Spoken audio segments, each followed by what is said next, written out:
વડાપ્રધાન નરેન્દ્ર મોદીએ સુરતને વિકાસની મોટી ભેટ આપી છે। પીએમ મોદીએ સુરત શહેરમાં એરપોર્ટના નવા ટર્મિનલ અને ડાયમંડ બુર્સનું ઉદ્ઘાટન કર્યું હતું। આ દરમિયાન જાહેર સભાને સંબોધન કરતા વડાપ્રધાને સુરતીઓના અનોખા અંદાજમાં વખાણ કર્યા હતા। તેમણે કહ્યું હતું કે સુરતીઓ કામમાં લોચો મારે નહીં અને ખાવામાં લોચો છોડે નહીં। વધુમાં કહ્યું કે ડાયમંડ દુનિયામાં સર્વશ્રેષ્ઠ છે। દુનિયામાં ડાયમંડની સાથે સુરતનું નામ પણ આવશે, ભારતનું નામ પણ સાથે આવશે।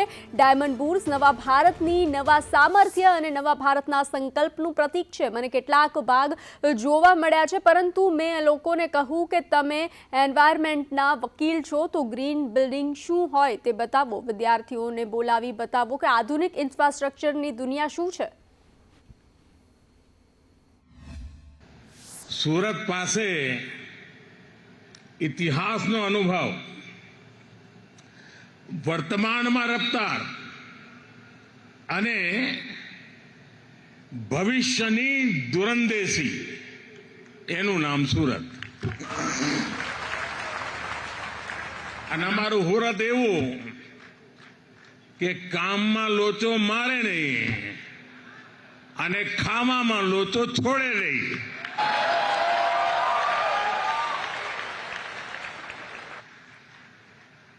આમ બધી વાતે સુરતીને ગમે તેટલી ઉતાવળ હોય, પણ ખાણીપીણીની દુકાને અડધો કલાક લાઈટમાં ઉભા રહેવાની ધીરજ એનામાં હોય।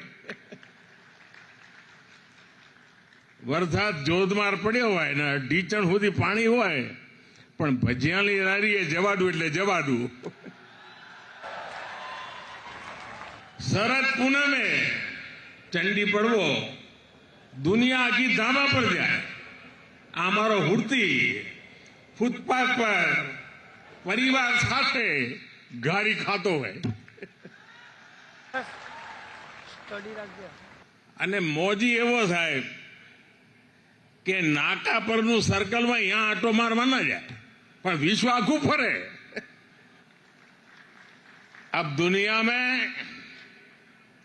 कोई भी कहेगा डायमंड बुर्स तो सूरत का नाम साथ आएगा, भारत का नाम भी आएगा।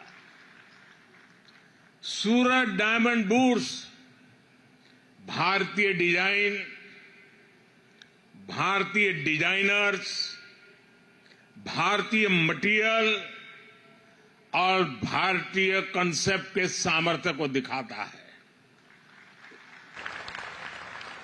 ये बिल्डिंग नए भारत के नए सामर्थ्य और नए संकल्प का प्रतीक है। आजकल आप सभी मोदी की गारंटी की चर्चा खूब सुनते होंगे।